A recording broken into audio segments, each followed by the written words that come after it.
Hey guys, welcome back to another episode of Jelly Renovations Australia. So today I'm going to be finishing off my vinyl flooring laid in a herringbone pattern. So first things first, I'm going to give the floor a very thorough clean, knock off any humps and bumps, and then give it a very thorough vacuum as well. Make sure there's no dust and any grit left on the floor. And then I'm going to be applying this vinyl adhesive using this 1.6mm V-notch trowel. Obviously it's been used a few times before. All of that doesn't really bother me. I just need this edge to be nice and clean. So I'm going to go ahead and put this down, and then while that's drying and tacking off, I'll run you through the rest of the tools that we're going to use to complete this job. So I'm going to firstly pour out a pile of our adhesive here, and then I'm just going to be using this trowel and just working it back and forwards like this, leaving a nice consistent thin layer on the floor here. I'm going to get it right up to the edges, and then we're just going to work from this end all the way through to the other end. I've got a doorway on the other side, so I'm going to be able to work all the way out and then move myself out that way without having to walk over what we've already laid. So let's do that now.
Okay, let's go through the tools that you're going to need for this job.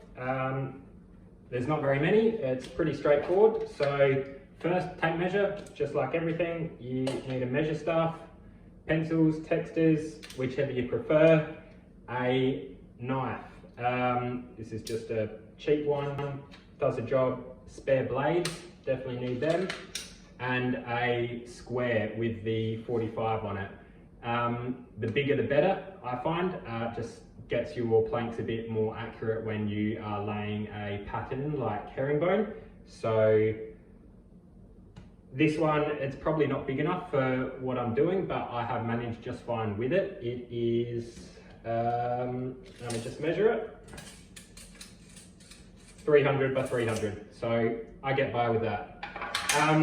So in this room here, I'm laying off of a existing pattern that I've already started. So I'm just going to do a quick demo here. Just next to me, I'll adjust the camera so you get a better look, and just show you how I would start off a herringbone pattern. Okay, so I hope that this makes sense to you guys. I found this to be the easiest way for me to do it, to start off our pattern. So this wall here, this represents the starting wall. This is where we're going to lay our pattern from, and we're going to lay out this way.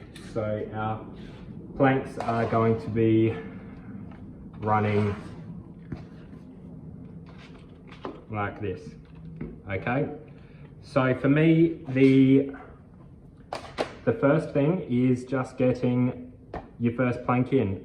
It's really simple. I will just mark our 45s.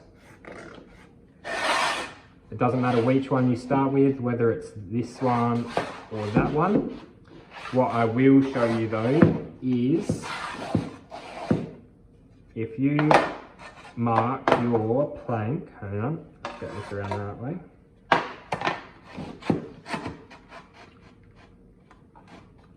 From the tip up here, like this. Let's go fix this.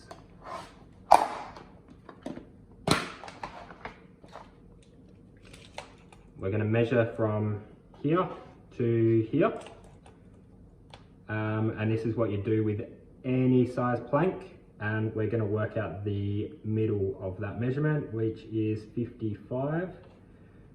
So that line there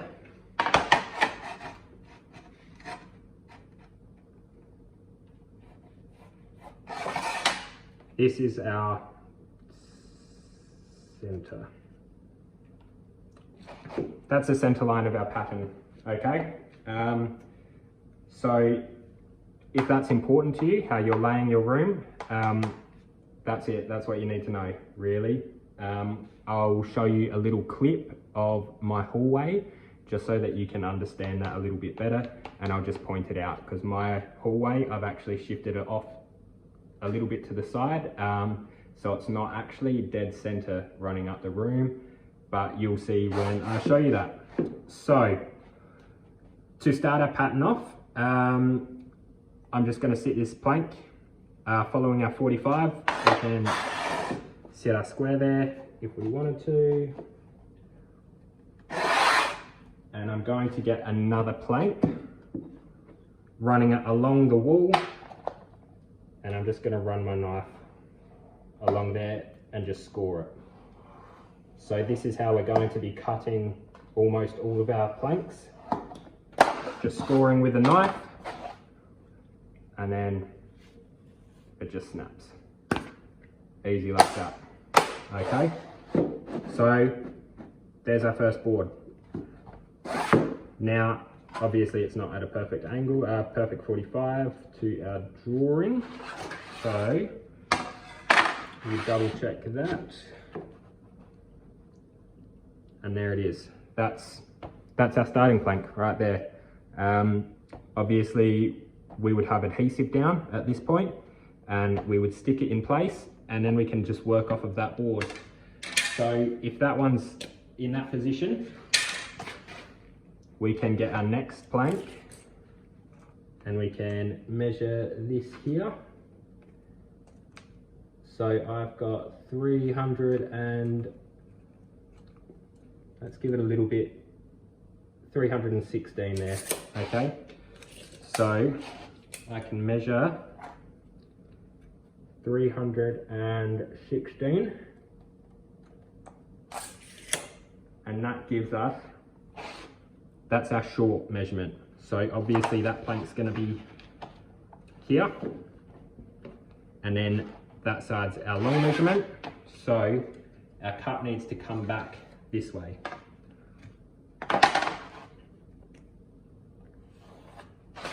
Like that there. So we'll cut that. Where's my knife? Here it is.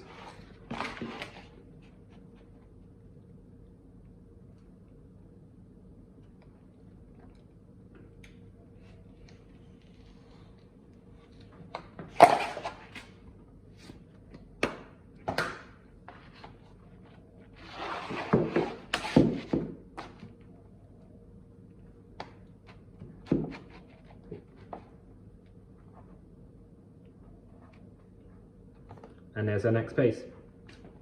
Easy, just like that. And we will just continue our pattern running along. So our next board obviously will go here. So once again, we'll take our measurement of the short side. And I've got 473 on that.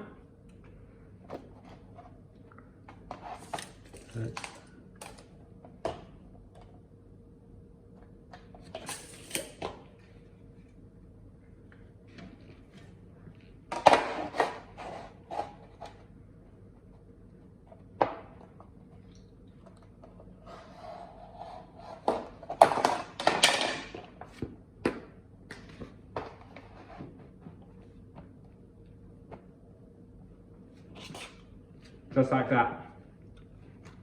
Okay. So our next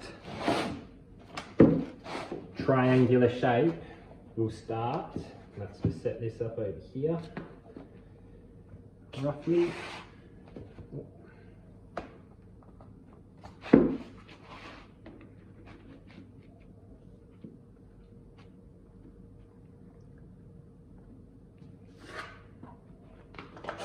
And that will be our first board starting here. Okay, so you'll just cut that, same as you've done the rest, and that's pretty much how you start your pattern. If you do decide to use this center mark, say you have a hallway, we'll just scale it down, make it nice and easy, and you just want it to be down the center of that. Let's draw that properly. You would just draw a line all the way down the center of the room, however you want to. And when you lay, you just start your first piece on that center line there. So that's our, there are walls, there and there, and this is our center, and it runs like that. So I will quickly show you what I've done up my hallway, just so that you understand this center line a little bit better. This is my hallway that I've laid. So the pattern runs up the length of it. You can see obviously it is actually off-centered a little bit. The reason I did that is because I wanted to have a bit more definition with the herringbone pattern, having these longer pieces coming back in down this side. It just worked out with all the measurements for the rest of the room, so I just chose to lay it like that. So for me to have actually set this centered, I would have had to shift the pattern over through the entire house this much. So just that 55 mil, and that would have got me centered down this hallway. It was a decision that I made before I started laying this, that I wanted to do it like that. And I think it turned out for the best. I'm really happy with the outcome, so I'm not going to complain. So our adhesive has tapped off now. There's still a few yellow parts through here where it's still wet. They're just like thick bits that I left behind. Nothing that I'm overly concerned about. We'll just smooth them out as we're laying. So when I touch this, it's sticky to touch, but it doesn't leave anything on my fingers. So that's what we want. So we can start laying this now. Here I'm just following on from the existing pattern. Each plank that I lay, I start with by pulling or pushing into the corner left by the previous planks and rolling it down with minimal pressure against the adjacent plank. If I put too much pressure on here, and the plank will bow, ruining the straight pattern and take away any allowance for expansion. So just allow it to almost fall in place with a little bit of guidance. If a mistake is made, simply pull the plank back up and relay it in the correct spot.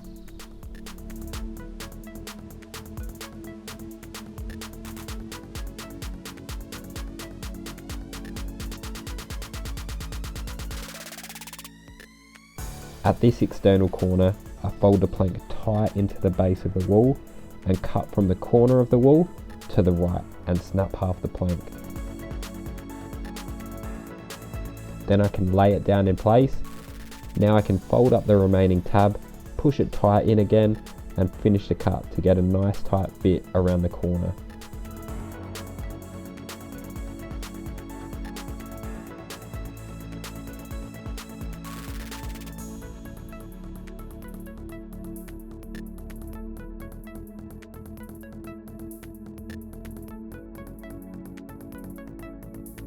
This same technique can be used when running a plank straight up to a normal wall and is very useful for walls that might not be a perfect 45-degree angle to the pattern or have a bit of a curve in it.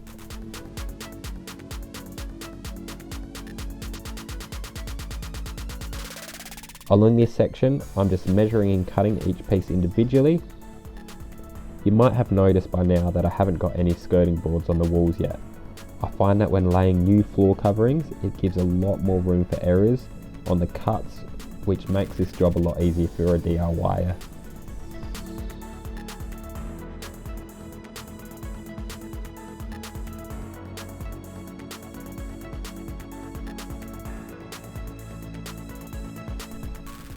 Each time that I start a new row now that I'm laying sideways, I like to use my square to double check that I'm starting the new row perfectly 90 degrees, which will stop the pattern from spreading and leaving gaps.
Here's the finished product, guys. I hope you have learned everything you need from this video on how to lay this pattern with vinyl planks. Make sure you hit the like and subscribe buttons to get more tips, tricks and inspiration for your home DIY projects.